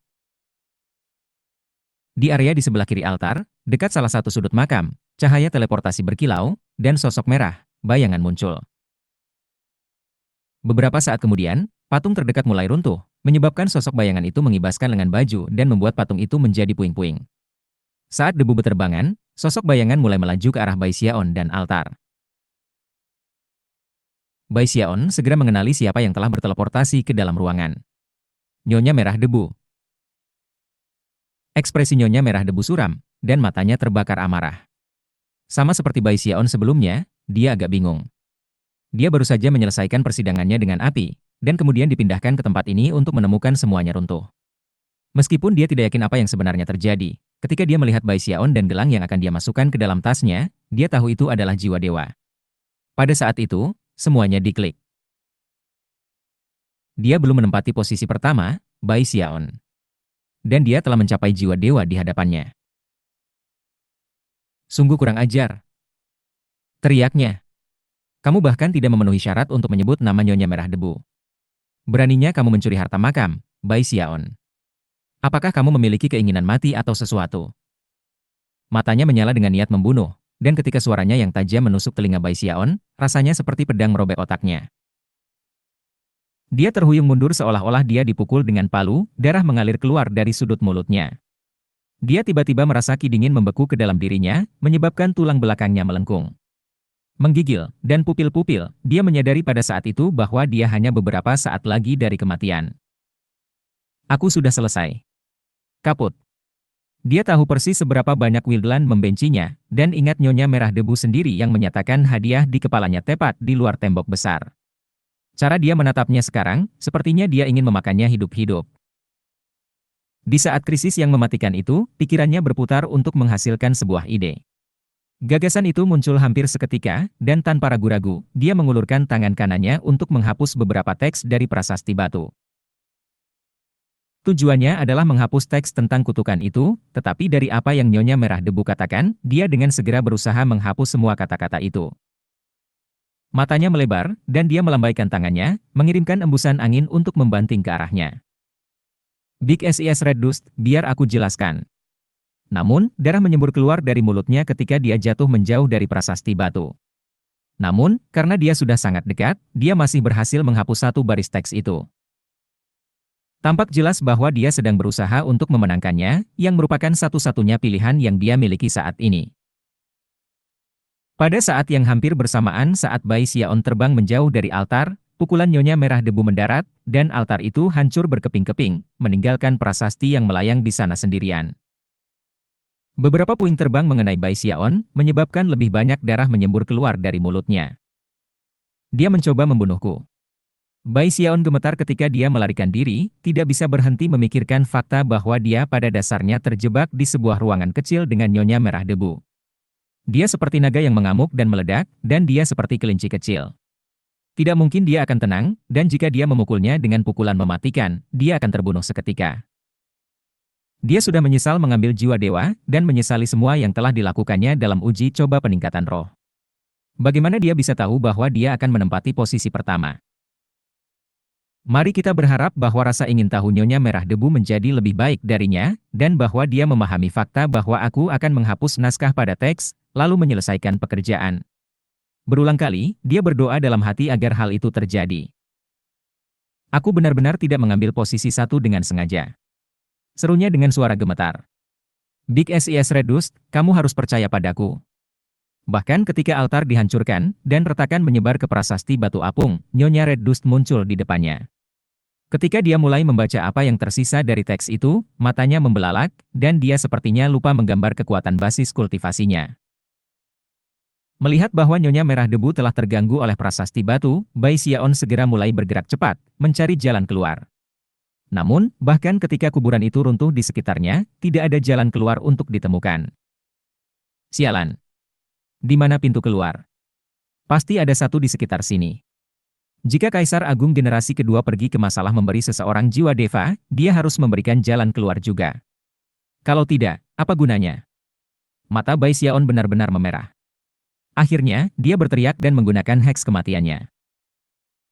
Kekuatan heks abadi dapat menembus kedua formasi mantra dan darat, dan meskipun itu tidak bekerja di labirin, mengingat semuanya runtuh, ia harus mencobanya di sini. Namun, tepat ketika dia akan mengambil langkah, Nyonya Merah Debu mendengus dingin, menatapnya, dan melambaikan tangannya. Mencoba lari, geramnya. Kekuatan luar biasa memenuhi makam, menyegel seluruh tempat dan mengunci Bai Xiaon di tempatnya. Rasanya seperti gunung sedang menimpanya, tulang-tulangnya berderit dan pecah-pecah, dan dia batuk seteguk darah ketika heks kematian terputus.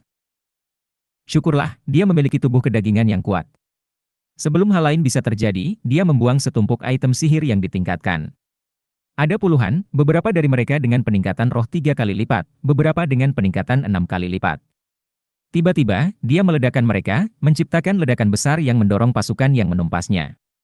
Tanpa ragu-ragu, dia jatuh kembali, bergerak menjauh dari daerah itu secepat mungkin, merasa seperti baru saja menjauh dari gerbang neraka. Big SIS Reduced, serunya, ambil saja jiwa dewa, oke. Kenapa kita tidak hanya membicarakan hal-hal?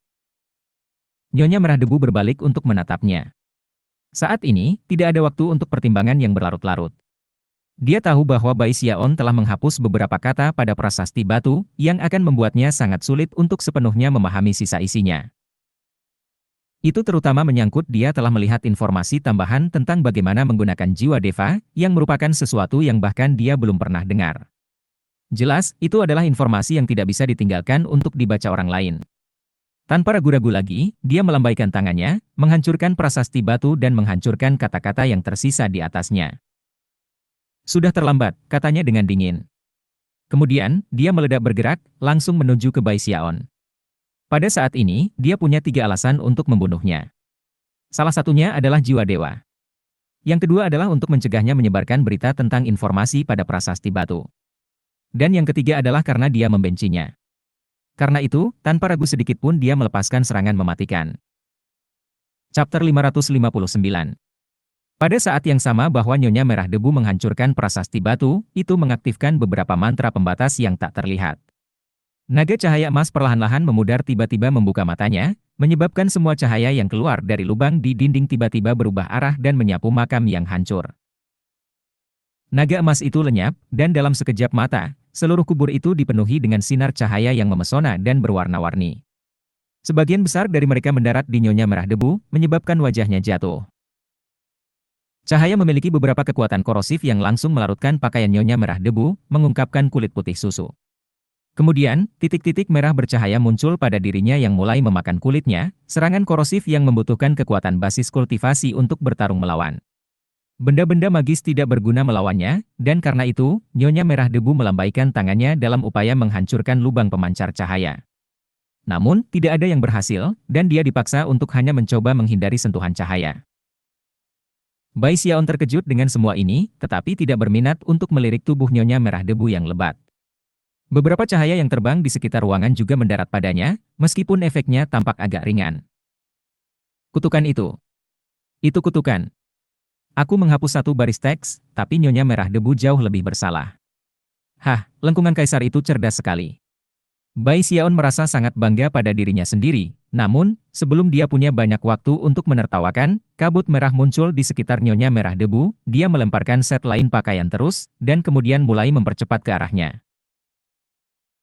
Kabut itu dengan cepat dipadamkan oleh cahaya penembakan, namun, Nyonya Merah Debu tampaknya berpikir dia punya banyak waktu untuk membunuh Bai Xiaon.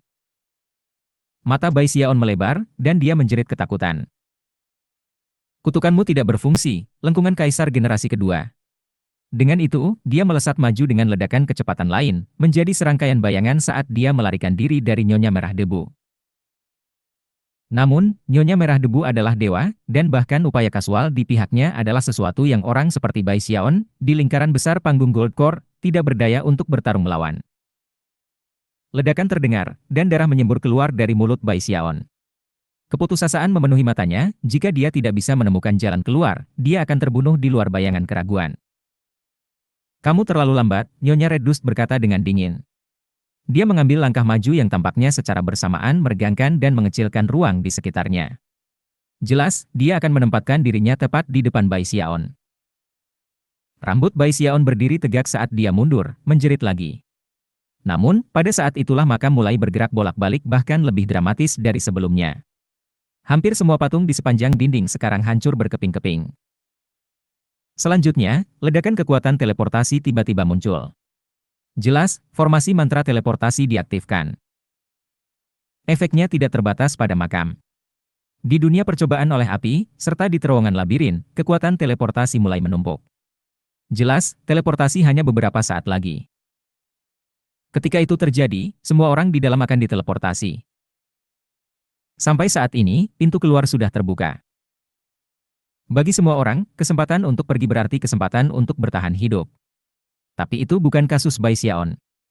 Mempertimbangkan bagaimana Nyonya Merah Debu menyerangnya, dia tidak akan bisa bertahan sampai formasi teleportasi diaktifkan. Namun, kekuatan teleportasi mengganggu teknik Nyonya Merah Debu, meninggalkannya di tempat yang sama persis seperti yang dia alami beberapa saat yang lalu. Sadar bahwa sebuah teleportasi sudah dekat, matanya bersinar dengan tekad saat dia mulai melangkah menuju Bai Xiaon. Poros cahaya tampaknya tidak terlalu menyakitinya pada saat ini, dan meskipun titik-titik merah di kulitnya terasa sakit, ia mampu menekan efeknya dengan basis kultivasinya. Tidak memiliki pilihan lain, dia memanggil awan kabut merah lainnya, dan kemudian menyerang Bai Xiaon lagi. Bai Xiaon seperti binatang yang terperangkap. Pada saat dia di mana Nyonya Merah Debu tertunda, dia dengan cepat mengeluarkan pil Vestli yang saleh dan memasukkannya ke dalam mulutnya, kemudian terus jatuh kembali. Namun, yang harus dilakukan Nyonya Merah Debu adalah mengambil satu langkah, dan kecepatannya tidak berguna. Dalam sekejap mata, dia tepat di depannya, lalu dia melambaikan jari telunjuk kanannya ke arahnya. Meskipun dia menggerakkan jarinya dengan santai di udara, itu mengandung kekuatan yang sangat merusak. Perasaan krisis mematikan yang mendalam segera menyebabkan mata merah Bai Xiaon melebar. Mengingat dia tidak punya pilihan, dia memutuskan untuk berhati-hati terhadap angin dan serang saja dia dengan semua yang dia miliki. Bai Xiaon tahu bahwa satu-satunya kesempatan sekarang adalah membeli waktu untuk pembentukan mantra teleportasi untuk menyelesaikan pengaktifan. Mari kita selesaikan ini. Dia meraung, melepaskan semua potensi teknik hidup abadinya yang abadi. Memanfaatkan kulit emas abadinya, Raja Surgawi yang abadi, dan tendon abadi, dia mengulurkan tangan ke Nyonya Merah Debu dan menjepit jari-jarinya bersama. Itu tak lain adalah pegangan perusak tenggorokan. Tapi kemudian, ledakan menggema, bersama dengan teriakan dari Bai Xiaon, saat Nyonya Merah Debu hanya meraih tangannya. Dengan sedikit jijik di matanya, dia melemparkannya ke samping. Suara retak bisa terdengar ketika jari-jarinya patah, dan kekuatan besar mengirimnya terbang. Syukurlah, basis kultivasinya dan teknik abadi hidup abadi membuat dia sangat tangguh. Meskipun tidak terbunuh, ia terus-menerus menghantam tanah, tulang-tulangnya pecah dan darah menyembur kemana-mana. Teknik abadi hidupnya yang abadi telah sepenuhnya dialihkan. Hanya butuh waktu sesingkat untuk Bai Xiaon untuk terluka parah. Terkekeh dingin, Nyonya Redus berkata, "Bukankah kita yang tangguh? Ada yang tersisa di dirimu." Kemudian dia bergerak untuk menghapus bagian terakhir dari kekuatan hidup Bai Xiaon. Bai Xiaon bisa tahu seberapa parah dia telah terluka, dan bisa merasakan bahwa nyala kekuatan hidupnya berada di ambang dipadamkan. Sambil mengerang, dia menjejali mulutnya penuh dengan pil Vestli Godly, tetapi hanya menelan satu dari mereka. Gelombang panas menyapu dirinya, memperbaiki tubuhnya dengan kecepatan luar biasa. Namun, hanya itu yang diperlukan Nyonya Merah Debu untuk mencapainya. Dengan mata merah, ia melepaskan kekuatan basis budidayanya, menyebabkan ki yang dingin keluar dengan sembrono. Dia bahkan memanfaatkan kekuatan rohaninya, bahkan tidak menahan sedikit pun. Dalam sekejap mata, seluruh kubur diisi dengan suara pecah saat membeku menjadi dunia es. Tidak ada waktu untuk berpikir atau merencanakan. Bai Xiaon segera berbalik dan melarikan diri. Meskipun semua ini membutuhkan sedikit waktu untuk menggambarkan, itu terjadi pada waktu yang diperlukan percikan untuk terbang dari sepotong batu.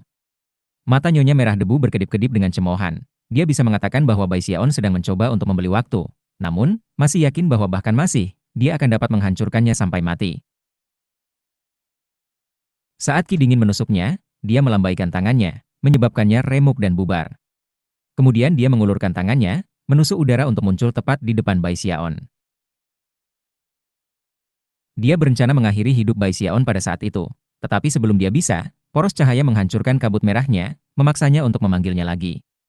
Sebelum dia bisa, titik-titik merah di kulitnya semakin melemahkannya, memaksanya untuk melawan efek dengan basis kultivasinya. Karena semua gangguan itu, dia hanya bisa menyisihkan 30 hingga 40% dari kekuatannya untuk menyerang Bai Xiaon. Bai Xiaon terpercik darah, tetapi tidak bisa melakukan apapun untuk menghindar atau menghindarinya. Melolong marah, dia beralih ke Mountain Shaking Bash.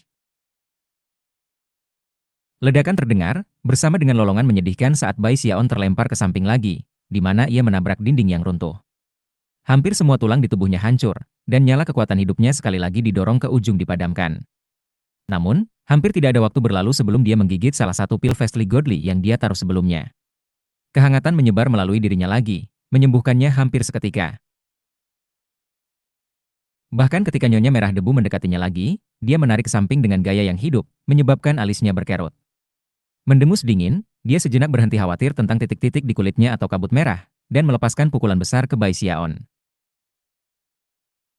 Aku menolak untuk percaya bahwa kamu dapat pulih dari serangan pembunuhan yang sebenarnya.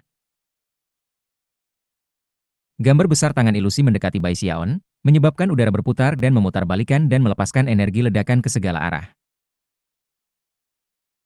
Lord Bai bukan tipe pria yang bisa kamu bunuh kapanpun kamu mau, Nenek Merah Debu. Bahkan ketika tangan besar itu menyerangnya, Bai Xiaon mengeluarkan Eternal Parasolnya. 9 desain perak bersinar di permukaannya saat dia membukanya. Kemudian, wajah aneh itu muncul. Chapter 560. Pada saat yang sama ketika dia menghasilkan parasol abadi, dia juga mengeluarkan jimat kertas yang tak terhitung jumlahnya, yang dia diplester di seluruh tubuhnya. Saat ini, pikirannya kosong dari apapun selain memikirkan cara untuk mengulur waktu. Ketika serangan telapak tangan Nyonya Merah Debu menabrak Eternal Parasol, ledakan besar memenuhi udara. Suara retak bisa terdengar, seolah-olah Eternal Parasol tidak dapat mempertahankan kekuatan. Celah muncul di permukaannya, dan wajah hantu itu bengkok seperti kesakitan. Payung kemudian dirobek dari tangan Bai Xiaon dan dikirim jatuh ke samping. Tidak ada waktu baginya untuk berpikir tentang mengambilnya saat ia dikirim terbang mundur, darah menyembur keluar dari mulutnya. Lapisan perisai yang diciptakan oleh jimat kertasnya sangat tebal sehingga hampir tidak muat di dalam makam, dan ketika telapak tangan Nyonya Merah Debu menghantamnya, hasilnya sangat mencengangkan. Rumble. Satu demi satu, jimat kertas dihancurkan, dan lapisan perisai hancur berantakan. Namun, serangan telapak tangan Nyonya Merah Debu juga mulai memudar. Dalam waktu beberapa napas waktu, baik perisai dan jimat dihabiskan, dan Bai Xiaon masih jatuh kembali. Kekuatan pil Vestise Godly menyapu dan menyembuhkannya. Meskipun pertukaran ini tampaknya relatif sederhana, jika Bai Lin ada di sana untuk melihatnya, hatinya akan berdenyut kesakitan. Seolah-olah Bai Xiaon baru saja membela diri dengan setumpuk uang besar. Wajah Bai Xiaon sepucat selembar kertas. Bahkan ketika dia mundur dari Nyonya Merah Debu, dan melakukan segala yang dia bisa untuk mengulur waktu, dia terus membumbui wanita itu dengan penghinaan. Hei Harlot Redus, apakah kamu melihat sekarang betapa sulitnya untuk membunuh Lord Bai? Kamu hanya menunggu sampai aku menjadi dewa, maka aku akan datang untuk membalas dendam. Sial. Nyonya Merah Debu mengutuk dengan marah. Dia sudah menyerang beberapa kali, dan tidak bisa membunuh Bai Xiaon. Selanjutnya, kekuatan teleportasi di daerah itu sedang membangun hingga puncaknya. Mata berkedip dengan keinginan untuk membunuh, dia mengirim kabut merah berputar-putar untuk membentuk prahara yang mulai menghalangi lubang-lubang di dinding makam.